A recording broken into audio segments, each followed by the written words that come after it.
தமிழ் திறனாய்வு தேர்வு எழுத இருக்கிற 11ஆம் வகுப்பு மாணவர்கள் அனைவருக்கும் அன்பு வணக்கம்.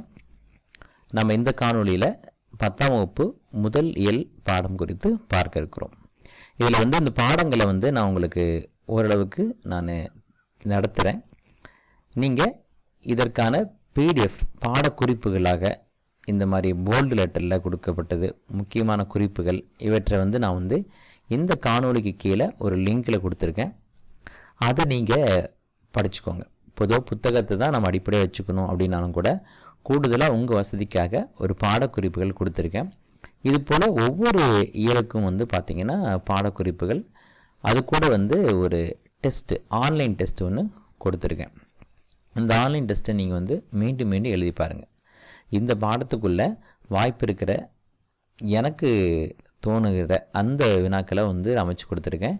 மீண்டும் இதை ஒரு ஃபுல் டெஸ்ட்டில் இதில் வேறு கேள்விகள், அதாவது ஒரு நேரத்தில் பொருத்துகளை கேட்ட கேள்வியை பொருந்தா ஒன்றில் கேட்கறது, கூற்றுகளில் கேட்ட கேள்வியை நாலு பதில் கொடுத்து கேட்குற கேள்வியாக கேட்குறது, இப்படியாக மாற்றி மாற்றி அந்த பாடத்தில் இருக்கிற கேள்வி கேட்க வாய்ப்பு இருக்கிற அந்த குறிப்பு அனைத்தையும் வெவ்வேறு வினாக்களின் வடிவத்தில் உங்களுக்கு கொண்டு போய் சேர்த்துடணும். அப்படி செஞ்சுட்டா நீங்கள் தேர்வில் வெற்றி பெற்றுவீங்க. இதுதான் அதில் இருக்கிற அடிப்படை. சரி, அப்படி பார்க்கும்பொழுது இந்த பாடத்தில் ஒவ்வொரு இதையும் நாம் பார்க்கலாம். இந்த அன்னை மொழியே அப்படின்ற இந்த கவிதை பேழையில் என்னென்ன நம்ம பார்க்கணும் அப்படின்னு பார்க்கலாம். சரிங்களா? இதில் பார்த்தீங்கன்னா நீங்கள் அப்படி பாடலை பார்க்குறீங்க. இது ஒரு மனப்பாட பகுதியாக தான் நீங்கள் படித்து வந்திருப்பீங்க. அதனால் இந்த பாட்டை கொடுத்து இது யார் இயற்றியது அப்படின்னு கேட்குறது ரொம்ப எளிமையான கேள்வி. அது கேட்க வாய்ப்பு இல்லை. ஆனால் இந்த 2 தலைப்பில் கொடுக்கப்பட்டிருக்கிற பாருங்கள், அழகார்ந்த செந்தமிழே செப்பரிய நின் பெருமை. இது 2 பாருங்கள் என்ன கொடுத்துருக்காங்க நூல் வழியில் அப்படின்னா, பாவலரேறு பெருஞ்சித்தனராரின் கனிச்சாறு தொகுதி 1, அது நமக்கு தேவையில்லை. கனிச்சாறு தொகுப்பிலிருந்து இருவேறு தலைப்பில் அமைஞ்சிருக்கு. அப்போ தமிழ்தாய் வாழ்த்து அப்படின்னு நம்ம அங்கே முதல்ல பார்க்குறது. அடுத்து முந்துற்றோம் யாண்டோம். இது 2ல் இருந்து தான் இந்த பாடலை எடுத்திருக்காங்க. அப்போ இப்போ இப்படி ஒரு கேள்வி யோசிச்சு பார்க்கலாம். முதல் 2 பற்றி தமிழ்தாய் வாழ்த்துலேருந்து எடுத்திருக்காங்க. அடுத்த 2 பற்றி முந்துற்றோம் யாண்டும் அப்படின்றத எடுத்திருக்காங்க அப்படின்னு நம்மளாக புரிஞ்சுக்கணும். ஏன் அப்படின்னா பாருங்கள், முதல்ல அழகார்ந்த செந்தமிழை வாழ்த்துறாங்க. அப்போ முதல் பற்றி தமிழ்தாய் வாழ்த்துலேருந்து எடுத்திருக்கு. இதில் முடியும் பொழுதே முந்துற்றோம் யாண்டும் இருக்கு. அப்போ இந்த 2 பற்றியும் அதிலேருந்து எடுக்கப்பட்டிருக்கோம். இதை அடிப்படையாக வைத்து தான் இந்த தகவலை கொடுத்துருக்காங்க. அப்போ நம்ம என்ன படிச்சுக்கணும், அந்த பாட்டை கொடுத்து இது பாவலர் ஏறு பெருஞ்சித்தனாரின் கனிச்சாறு தொகுப்பில் எந்த பகுதியிலேருந்து வந்துச்சு அப்படின்ட்டு தமிழ்தாய் வாழ்த்து முந்துற்றோம் யாண்டும் இன்னும் சில தலைப்புகள் இருக்கும். அந்த தலைப்புகளை தேடி எடுத்து அதை கொடுப்பாங்க. அப்போ இது நான் வச்சுக்கலாமா? நான் வச்சுக்கோங்க. அடுத்து தென்மொழி தமிழ்ச்சிட்டு. தென்மொழி தமிழ்ச்சிட்டு இது பாருங்கள், இது எப்படி நான் வச்சுக்கலாம்? தென்மொழி தமிழ்ச்சிட்டு, ஒரு தென் சிட்டுன்னு கூட நீங்கள் நான் வச்சுக்கலாம். ஒரு ஷார்ட்கட் மாதிரி தேன் சிட்டுன்னு ஒரு பறவை இருக்கும். அப்போ தேன் சிட்டு அப்படின்னு தென்மொழி தமிழ்ச்சிட்டு. இல்லை தென்மொழின்னா தமிழ், அது தமிழ் அப்படி சொல்லியிருக்காங்க. அப்படி கூட அதை நான் வச்சுக்கலாம். இந்த இதில் வாயிலாக தமிழ் ஒன்று பரப்பியிருக்காரு. அவர் ஏற்பேர் துரைமாணிக்கம்.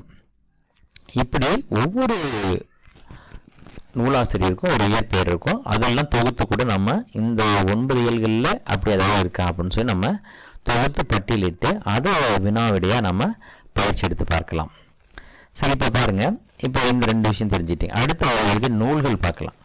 உலகியல் 100, பாவிய கொத்து, நூறாசிரியம், கனிச்சாறு, என் சுவை என்பது, மகபுகு வஞ்சி, பள்ளிப்பறவைகள்.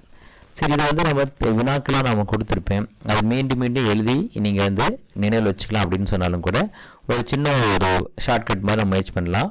நீங்கள் பாருங்கள், பள்ளி பறவைகள் இருக்கா? அப்போ பள்ளி இங்கே மகபகு வஞ்சி. நான் அப்படி எழுதுறேன் பாருங்கள். பள்ளியில் மகான் புகுணுன்னா எல்லாரும் வர மாதிரி நான் எழுதுகிறேன். பள்ளியில் மகான் புகுணுனா புகுணுனா உலகில் இருக்கிற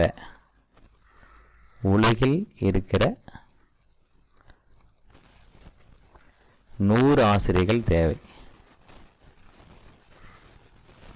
100 ஆசிரியர்கள் தேவை இப்படின்னு ஒன்று சொல்லி வச்சுக்கலாம். முதல்ல படித்து வச்சுக்கணும்.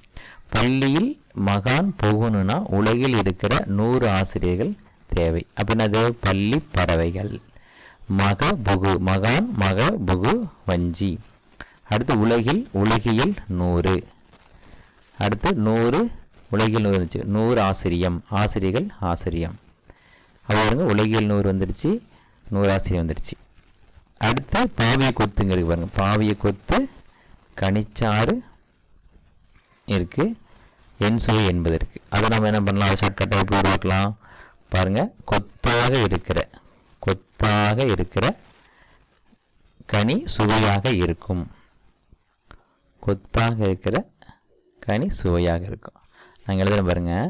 அப்போ வந்து இந்த நூலை ஒரு முறைக்கு 2 முறை சொல்லி பார்த்துட்டா அதுக்கப்புறம் 4 ஆப்ஷன் ஒன்று தான் நம்ம எழுத போகிறோம். கொத்தாக இருக்கிறன்னா பாவை கொத்து, கொத்தாக இருக்கிற கனி சுவையாக இருக்கும்.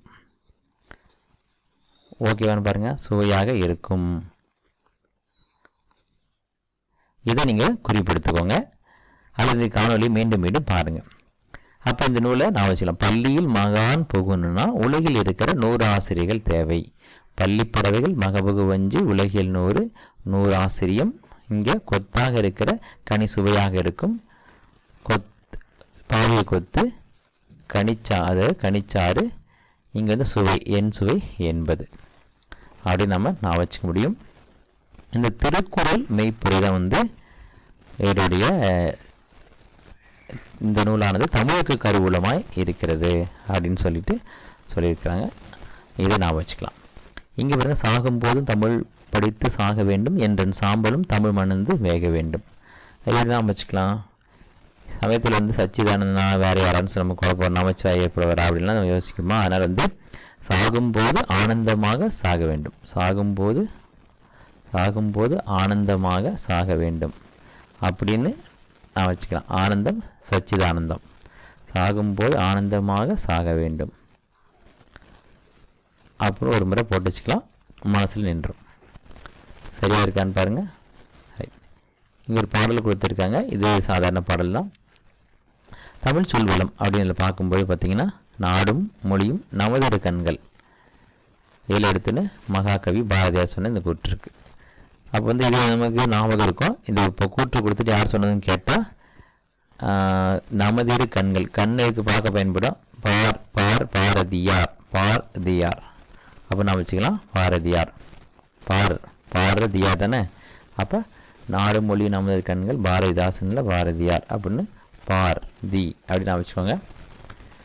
அடுத்து வந்து இங்கே வந்து ஒரு கொட்டேஷன் கொடுத்துருப்பாங்க, ஒரு கூற்று. எவ்வளோ அந்த கூற்று அப்படின்னு பார்த்தா, திராவிட மொழிகளின் ஒப்பியல் இலக்கணம் அப்படின்னு சொல்லிட்டு கால்டருடைய நூலேருந்து கூற்று. இதை வந்து 3 பாட்டாக பிரித்து கூட யார் அப்படி சொன்னாங்க அப்படின்னு கேட்கலாம்.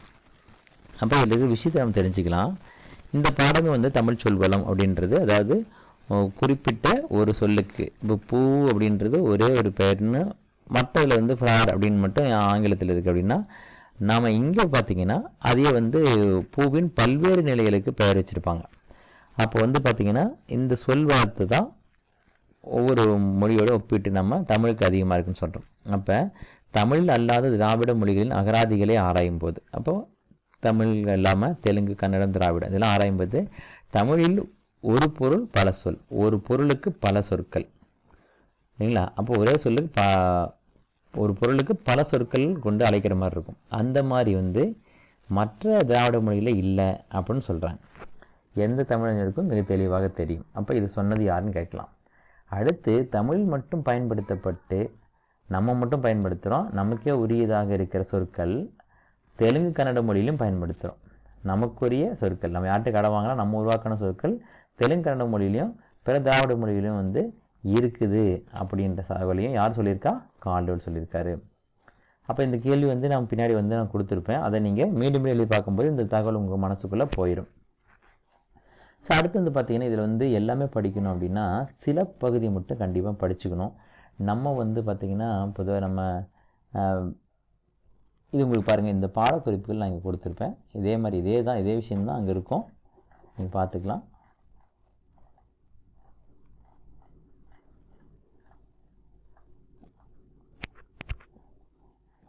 தாவரத்தோட அடிவகை, எதை வந்து தாள் சொல்லுவோம், எதை தண்டுன்னு சொல்லுவோம், எதை கோல்னு சொல்லுவோம், எதை தூர், இந்த மாதிரி தகவல்களை படிச்சுக்கோங்க. இதுலேயும் நான் வந்து கேள்விகள் அமைச்சிருக்கேன். அடுத்து வந்து பூவின் நிலைகள். இப்போ பூவோடைய நிலைன்னு பார்த்தீங்கன்னா இதை எப்படி நாம் வச்சுக்கலாம்? பூ வந்து அரும்பாக தோன்றுது. பூ எப்படி தோன்றுது? அரும்பாக தோன்றுது. அரும்பாக தோன்றி போதுங்கிற அளவுக்கு விரிஞ்சி அப்புறம் மலர்ந்து அடுத்து வந்து வீலுன்னு கத்தி பாருங்கள், வீலுன்னு கத்தி கீழே விழுந்து சோம்பலாக வாடிடுச்சு. சோம்பலாக வாடிடுச்சு. நான் எழுதுகிறேன், ஈஸி நான் வச்சு முடியுதான்னு பாருங்கள். ஏன்னா என்ன பண்ணேன்னா அந்த நிலைகளை வந்து வரிசைப்படுத்த சொல்லலாம் அல்லது பொறுத்து சொல்லி கேட்கலாம். அப்போ நான் அதை எழுதுகிறேன், அதை அப்படியே நீங்கள் எழுதிக்கோங்க. இந்த காணொலி நீளமாக இருந்தாலும் நீங்கள் என்ன பண்ணுறீங்க, அதுக்கு தகுந்த மாதிரி வந்து பிரித்து போட்டு பார்த்துக்கோங்க. அரும்பா தோன்றி போது, அடுத்து போதுங்கிற அளவுக்கு விரிந்து, சரிங்களா? விரிஞ்சி அல்லது விரிந்து அப்படின்னு வச்சுக்கோங்க. விரிந்து மலர்ந்து, அடுத்து மலர்ந்து வீலுன்னு கீழே விழுந்து, அப்போ வீலுன்னு கத்தி வீலுன்னு கீழே விழுந்து என்ன பண்ணுது? சோம்பலாக வாடிடுச்சு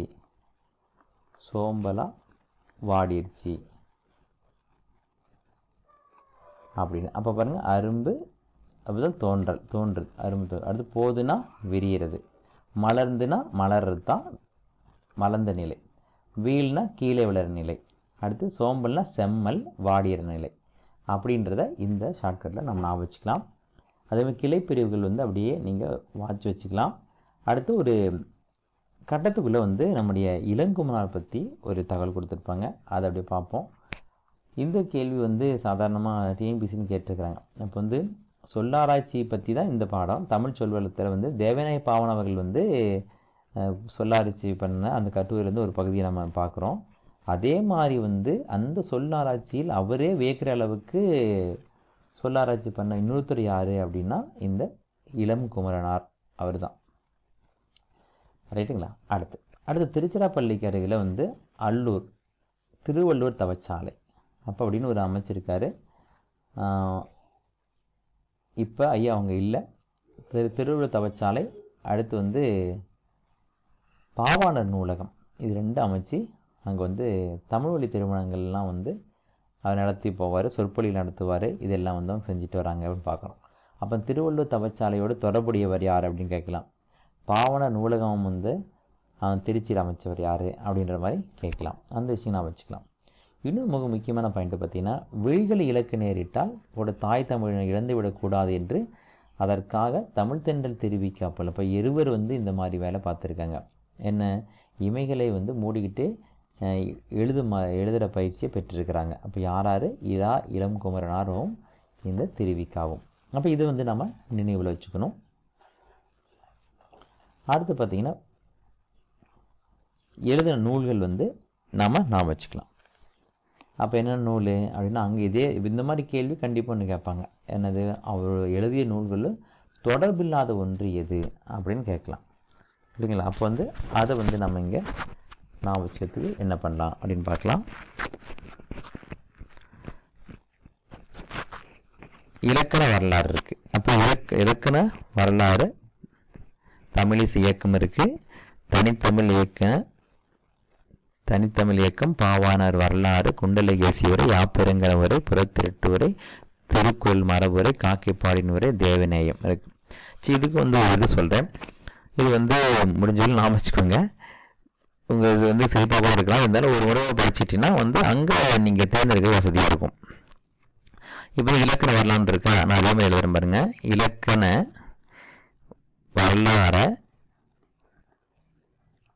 வரலாறு தமிழிசையோட என்ன பண்ணுறோம், தமிழிசையோட அப்புறம் தமிழிசை இயக்கம் அதில் வந்துடுது.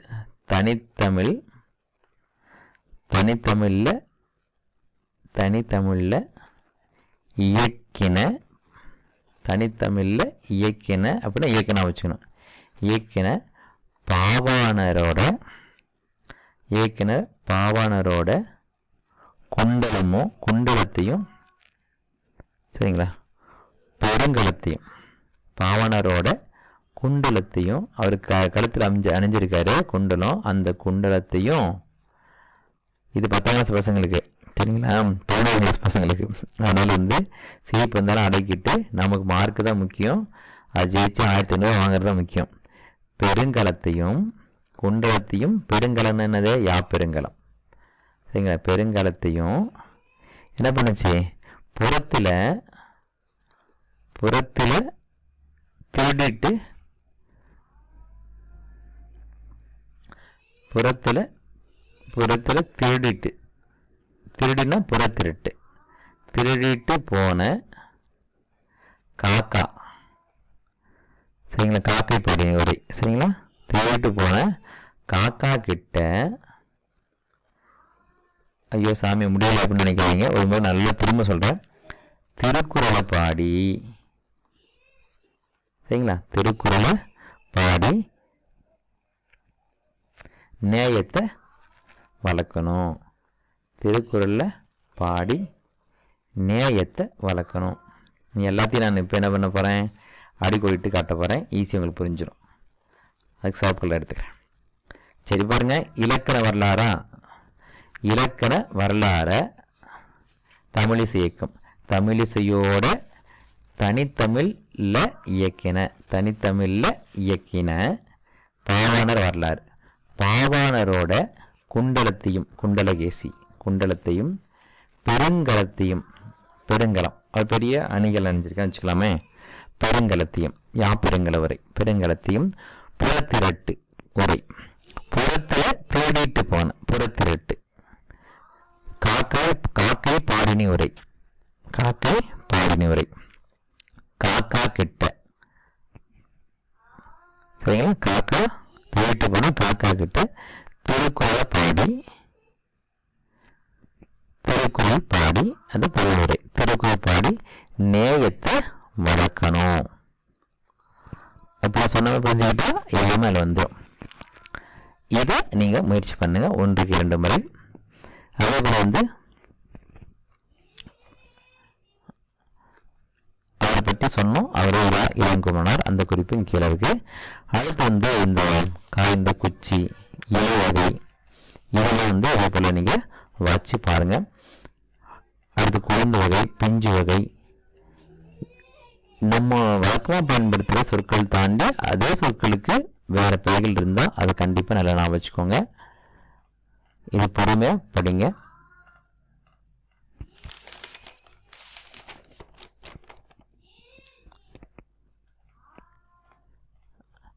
சரி, உலகத்தில் ஒரு மொழிக்காக உலக மாநாடு நடத்திய முதல் நாடு மலேசியா. தாய் தமிழ் மொழிக்கு இல்லையா, தமிழ் மொழிக்கு தாய்க்கு மலேசியாவில் யார் நடத்துகிறாங்க, அப்பா மாநாடு நடத்தினார் சரிங்களா.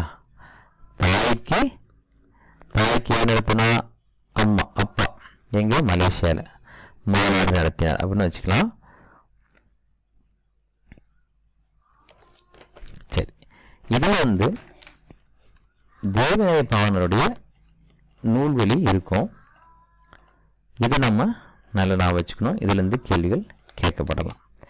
அவரோட சொல்லாத கட்டுலேருந்து அதை எடுத்துருக்கிறாங்க.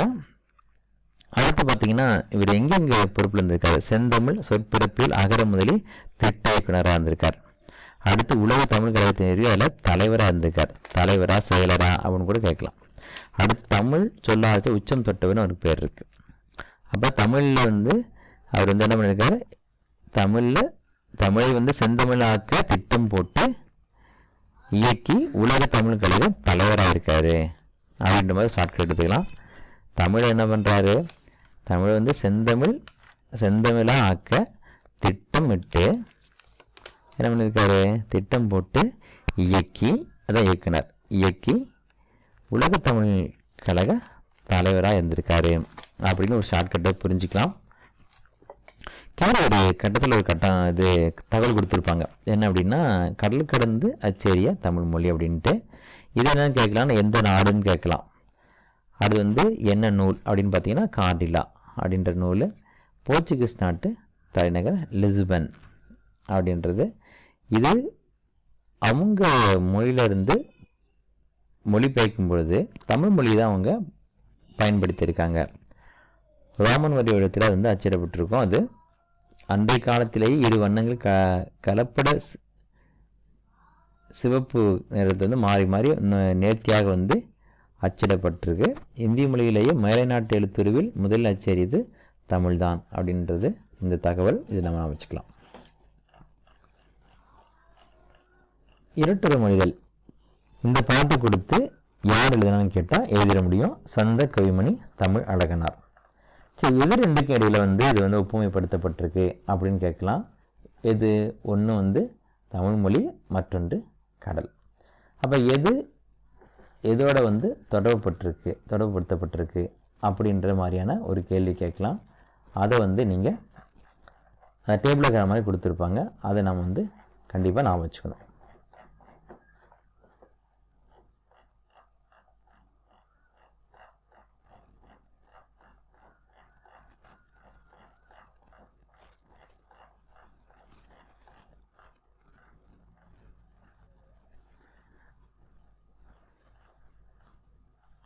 அப்போ வந்து இங்கே பாருங்கள்.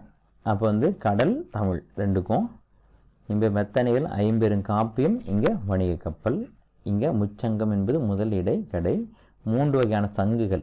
என்னென்ன சங்குகள்னு முன்னாடி கொடுத்துருப்பாங்க, அதை பார்த்துக்கணும். அப்போ வந்து பாருங்கள், என்னென்ன சங்கு?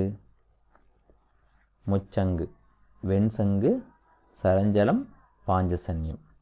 அப்போ இதோட தொடர்பில்லாமல் வேற ஒன்று கொடுத்துட்டு இது வந்து முச்சங்கு அப்படின்ற தொகை சொல்லோடு தொடர்பு அல்லாதது எது அப்படின்ற மாதிரியான கேள்வியை கேட்கலாம். இதை நீங்கள் நான் வச்சுக்கோங்க. இரட்டுரை மொழிதல் அப்படின்னா என்ன, இலக்கணம், அந்த கூற்றை கொடுத்துட்டு இது சரியாக தவறான்னு கேட்கலாம். அல்லது அதை சொல்லிட்டு வந்து அதுக்கு பெயர் என்னன்னு கேட்கலாம்.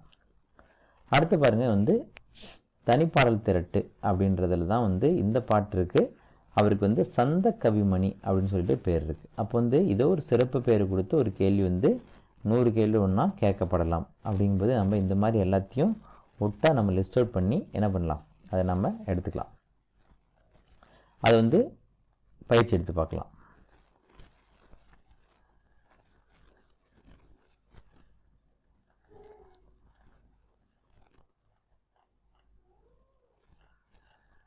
உரைநடையின் அணி நலன்கள். இதில் பாருங்கள், இதில் ஒரு தகவல் கொடுத்துருப்பாங்க. என்ன அப்படின்னா, ஒரு கட்டத்தில் கொடுத்துருப்பாங்க.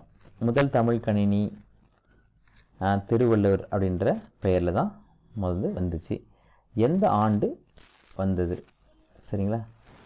யார் உருவாக்கினாங்க அப்படின்னா டிசிஎம் டேட்டா ப்ராடக்ட்ஸ் என்னும் தனியார் நிறுவனம் தான் உருவாக்கி விற்பனை கொண்டு வந்தது.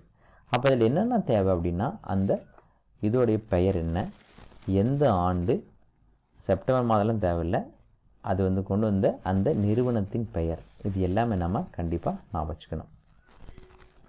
இது வந்து பார்த்திங்கன்னா முதல் தமிழ் மொழியிலேயே வந்து விவரங்களை வந்து உள்ளீடாக செலுத்த முடியும். இந்த என்ன பண்ணுவாங்க அப்படின்னா, அதுக்கு கோடிங் லாங்குவேஜ் வேறு மாதிரி இருக்கும். அந்த இது இல்லாமல் தமிழ் மொழியிலே வந்து உள்ளீடாக கொடுத்து வெளியிட தகவலை பெற முடியும் அப்படின்றது மாதிரி எனக்கு கண்டுபிடிச்ச முதல் கணினி என்னன்னு கேட்டால் அது திருவள்ளுவர் அப்படின்னு சொல்லலாம். தமிழ் ஆங்கிலம் ரெண்டுத்தையும் அதை பற்றி பிரச்சனை கிடையாது. சென்னை தேனாம்பேட்டையிலிருந்து புள்ளிவரத்துறை அலுவலகத்துக்கும் சாமி சேலத்துக்கு கோப்புரை செய்தியிலும் பரிமாறிக்கொண்ட முதல் நேர்வழி கணினி. அந்த மாதிரி முதல் அப்படிங்கிறதுனால இதை வச்சு ஒரு கேள்வியை கேட்டு வைக்கலாம். சரி, அடுத்து வந்து இந்த ஒரு உரையாடலாக அமைஞ்சிருக்கிற இந்த பகுதியில் சில தகவல்கள் வந்து முக்கியமாக இருக்கும், அதை நான் பார்க்கலாம். இப்போ ஒரு உவமையை பற்றி உரையாடும் பொழுது ஒரு உவமை இடம்பெற்றிருக்கிற ஒரு கதையில் இருக்கிற ஒரு தொடரை கொடுத்துருப்பாங்க. இது என்ன நம்ம கேள்வி கேட்கலாம்னா, இந்த தொடரை வந்து சொன்னது யார், அல்லது தொடரோடு தொடர்புடையது யாருன்னு கேட்கலாம், அல்லது இதில் அமைஞ்சுள்ள நயம் என்னன்னு கேட்கலாம், அல்லது வந்து இது அமைஞ்சுள்ள நூல் என்னன்னு கேட்கலாம். அவ்வளோ கேள்வி இப்போ 4 கேள்வி நான் சொல்லிட்டேன். அப்போ வந்து இது வந்து திருப்பரங்குன்றத்தின் அழகை பார்ப்பதற்கென்ற இயற்கை பதித்து வைத்த 2 பெரிய நிலை கண்ணாடிகளைப் போல் வடபுறமும் தென்புறமும் நீர் நிறைந்த கண்மாய்கள் அப்படின்னு சொல்லி எதில் இருக்குது, இது இடம்பெற்றுள்ள நூல் எது அப்படின்னு கேட்கலாம். குறிஞ்சி மலர். சரி, இந்த குறிஞ்சி மலர் நூலை எழுதியவர் யாருன்னு கேட்கலாம். நான் பார்த்த சாரதி. அல்லது குறிஞ்சி மலர் நூலை எழுதுன்னு கேட்காம இந்த கூற்று கொடுத்துட்டு இந்த கூற்றுடன் தொடர்புடையவர் யாருன்னு கேட்கலாம். அடுத்து இதில் அமைந்துள்ள நயம் என்ன, ஓமையா, உருவகமா, இணையொப்பா, இப்படின்ற மாதிரி ஏதோ ஒன்று சொல்லலாம். சரிங்களா? இந்த மாதிரியான கேள்வி கேட்கலாமா? அப்போ இதை நாம் வச்சுப்போம்.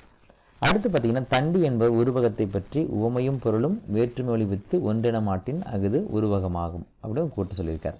இப்போ இந்த கூட்டு இடம்பெற்றிருக்கிற நூல் எது அப்படின்னு கேட்கலாம். அடுத்து வந்து பார்த்திங்கன்னா, இந்த கூற்றை கூறியவர் யார் அப்படின்னு கேட்கலாம். தண்டி.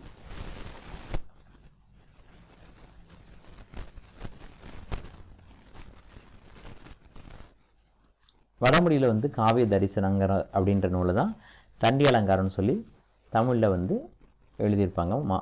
அதுதான் நம்ம பார்க்குறோம். முன்ன பார்த்த அந்த தகவல் இங்கே இருக்குது. அடுத்து பாருங்கள், உருவத்தை பற்றி ஒரு இது கொடுத்துருப்பாங்க. முகநிலவில் வியர்வை முத்துகள் துளிர்த்தன. இது என்ன கேட்கலாம்? இந்த தொடரை கொடுத்துட்டு இது அமைஞ்சிருக்கிற நயம் என்னன்னு கேட்கலாம். அப்போ அது வந்து உருவகம் அப்படின்னு நமக்கு எழுத தெரிஞ்சிருக்கணும். அடுத்து பாருங்கள், களம்புக துடித்தென்றவனுக்கு வெற்றிச்சாறு கிடைத்து விட்டது. வெற்றிச்சார சாறு போன்ற வெற்றியா? அப்போ இந்த இடத்துல வந்து உருவகம் இருக்குது. அப்போ இந்த வார்த்தை கொடுத்து இல்லை என்ன அமைஞ்சிருக்குன்னு கேட்கலாம். இது வந்து யாருடைய உரைநடை அப்படின்னு கேட்கலாம். ஓர் மறைந்து வந்தால் அதற்கு எடுத்துக்காட்டுவோமை அணி. புறந்தூய்மை நீரானமையும் அகந்தூய்மை வாய்மையால் காணப்படும். இப்போ இந்த உதாரணத்தை கொடுத்து இதில் அமைஞ்சிருக்கிற நயம் என்னன்னு கேட்கலாம், அணி என்னன்னு கேட்கலாம். எடுத்துக்காட்டுவோமை அணியை வந்து நம்ம உரைநடையில் பயன்படுத்தும் போது இணையொப்பு அப்படின்றோம். அப்போ இணையொப்பு என்றால் என்ன? இணையொப்பு என்பது அப்படின்னு சொல்லிட்டு கீழே வந்து 4 ஆப்ஷன் கொடுத்துடலாம். ஒவ்வொன்றுக்கும் 4 இலக்கணத்தை கொடுத்துட்டு அது எது இணையொப்புன்னு கேட்கலாம்.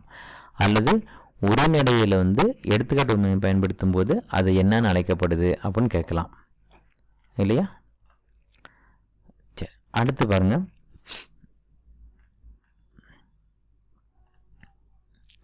அது வந்து செயலில் பயன்படுத்துறது உதாரணம் பார்த்தோம். இப்போ சொன்ன இணையொப்பு அப்படின்னு சொல்லி உரைநடையில் பயன்படுத்த அந்த இதை பார்க்கலாம். ஓர் கூடி தேர் அப்படின்னு வார்த்தைங்க வரணும். தேர் தெள்ள முடியுமா என்று கேட்கிறாள். ஓர் கூட பிறகுதான் செக்கு தெள்ள வேண்டும் என்று காத்திருப்பதற்கு காரியம் கைகூடாது. புறவதற்காக அமாவாசை காத்திருப்பதில்லை அப்படின்னு சொல்லிட்டாங்க. அப்போ வந்து புறந்தூய்மை நீரானமையும் அதுபோல அகந்தூய்மை வாய்மையால் காணப்படும் அப்படின்னு அதுபோல வார்த்தைங்க இல்லை. அதே மாதிரி தான் இங்கே புறவதற்காக அமாவாசை காத்திருக்காத மாதிரி ஊர்கூடி தான் வந்து செக்குத்தல்லுன்னு நினச்சா காத்திருப்ப காரியம் கைகூடாது அப்படின்னு யார் பயன்படுத்தியிருக்காங்க இந்த இணையொப்பு அப்படின்னா வாராமசாமி. அப்போ இந்த தொடரை கொடுத்துட்டு ஒரு அமைஞ்சுள்ள நயம் என்னன்னு கேட்கலாம் தாராளமாக. அதாவது இது எதில் வருது, எந்த நூலில் இடம்பெற்றிருக்கு அப்படின்னு சொல்லி மழையும் புயலும் அப்படின்னு கேட்கலாம். அடுத்து வந்து இந்த தொடர்புடையவர் யாருன்னு கேட்கலாம். அப்படி 3 விதமான கேள்விகள் இதில் சாத்தியம். அடுத்து இலக்கணத்தில் தொல்காப்பியர் ஞாயிறு திங்கள் நெஞ்சம் போன்ற இந்த அக்னி பெருக்கெல்லாம் சொல்லுன போலவும் கேட்கணும் போலவும் அதெல்லாம் வந்து சொல்லியிருப்பார். 2 முறை கேட்கணும் போல வந்துருச்சு.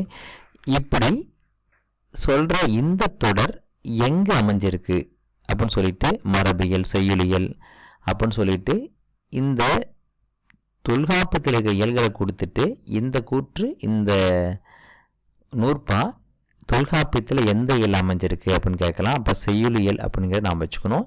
இது சொன்னது யாருன்னு கேட்கலாம், தொல்காப்பியர். இந்த கூற்று அதாவது இந்த நூற்பா இடம்பெற்ற நூல் எதுன்னு கேட்கலாம்.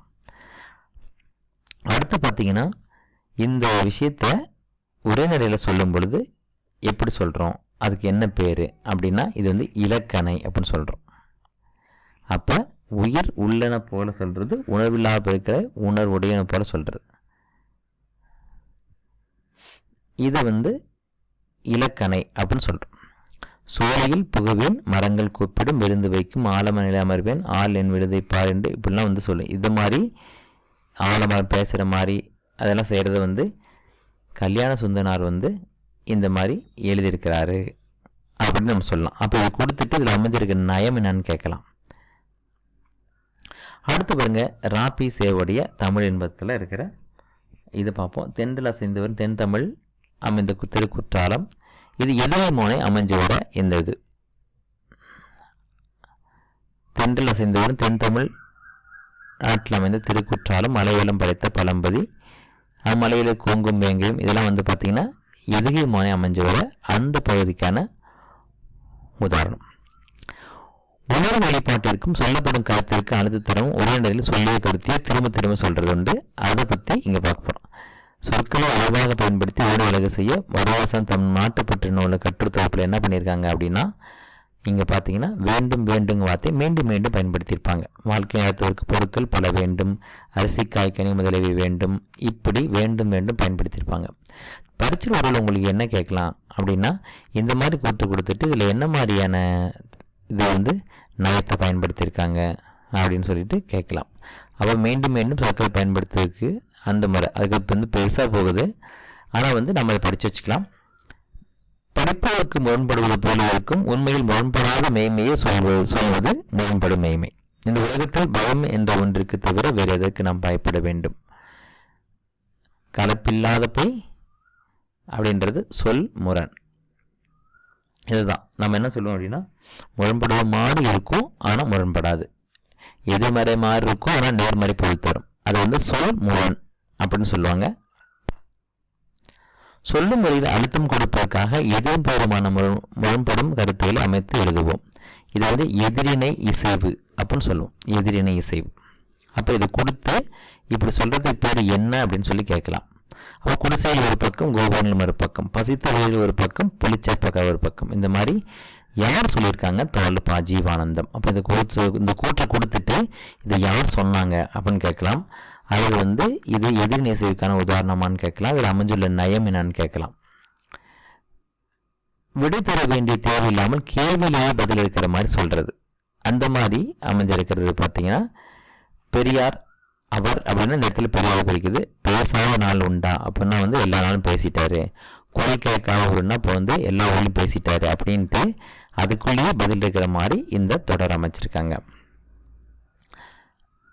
இது வந்து யார் வந்து இதை சொன்னது, பெரியாரை பற்றி இப்படி கூறியவர்கள் சம்மந்தமே இல்லாமல் இந்த ஆங்கிளில் கூட கேள்வி கேட்கலாம். யார் சொன்னாங்க அப்படின்னா அறிஞர் அண்ணா சொன்னது. இந்த இலக்கிய உச்சநிலை என்பது சொல்லிய கருத்தையோ அடுத்தடுத்து வைக்கும் முறையிலேயே உள்ள சிறப்பு தான் அப்படின்னு சொல்லி முடிச்சுட்டு என்ன சொல்லியிருப்பாங்க அப்படின்னா,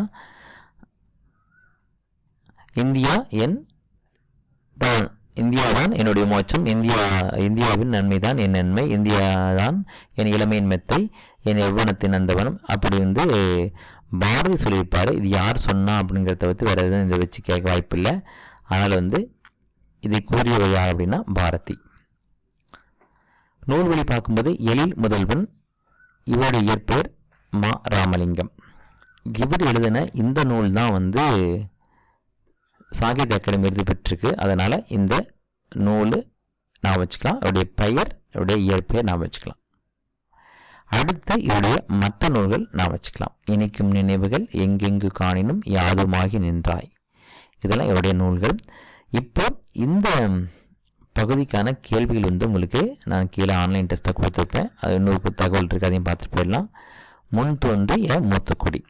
திண்டுக்கல் மாவட்டத்தின் சிறுமலை வாழையும் கமுகும் தாழ் கொலை தெங்கும் மாவும் பலாவும் சூழ் அடித்து வாங்கி தென்னவன் சிறுமலை திகழ்ந்து தோன்றும். இந்த மாதிரி ஒன்று கட்டாயம் ஒரு கேள்வி கேட்பாங்க. 2 ஆண்டு நடைபெற்ற தேர்வில் ஒவ்வொன்று கேட்டிருக்காங்க. ஒவ்வொரு இயலுக்கும் இப்போ பின்னாடி இந்த மாதிரி இருக்குது. எதை குறிப்பிடுது, எங்கே இருக்குது இந்த மாவட்டம், அந்த மாவட்டம் இப்போ என்ன அழைக்கப்படுது, இந்த மாதிரியான தகவல்கள் கேட்கலாம். சரிங்களா?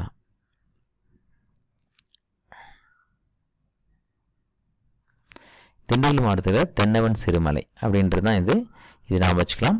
அறிவை விரிவிசை அப்படின்னு சொல்லி நூலாசிரியர் பேர் கொடுத்துருப்பாங்க, அதை நான் கொடுத்துருக்கேன். நம்ம புத்தகத்தை ஒரு முறை கண்டிப்பாக படிக்கணும். கூடுதல் சப்போர்ட்டுக்காக தான் இந்த ஸ்டடி மெட்டீரியல். இதை பார்த்துக்கோங்க. இதோட கீழே லிங்கில் இருக்குது, அதை நீங்கள் பார்த்துட்டு ரொம்ப முக்கியமாக அது கீழே ஒரு 75 மதிப்பெண்ணுக்கான தேர்வு இருக்குது. அந்த தேர்வை எழுதி பாருங்கள். அந்த தேர்வை ஒரு முறை எழுதி பார்த்துட்டு எவ்வளோ மதிப்பெண் வருதுன்னு பாருங்கள். எழுத வச்சு மீண்டும் அந்த தேர்வை எழுதுங்க. அப்போ அந்த தகவல் உங்களுக்கு உள்ளே போகும். இதே போல் ஒவ்வொரு வேலைக்கும் செஞ்சோம் அப்படின்னா நிச்சயமாக நம்ம வந்து நமக்கு தேவையான மதிப்பெண்ணை பெற்று நான் வெற்றியிட முடியும். மீண்டும் அடுத்த காணொளி சந்திக்கலாம். கீழே இருக்கிற அந்த லிங்கை பயன்படுத்துங்க. இதே போல தகவல் பெற இந்த சேனலை சப்ஸ்கிரைப் பண்ணுங்கள். நன்றி, வணக்கம்.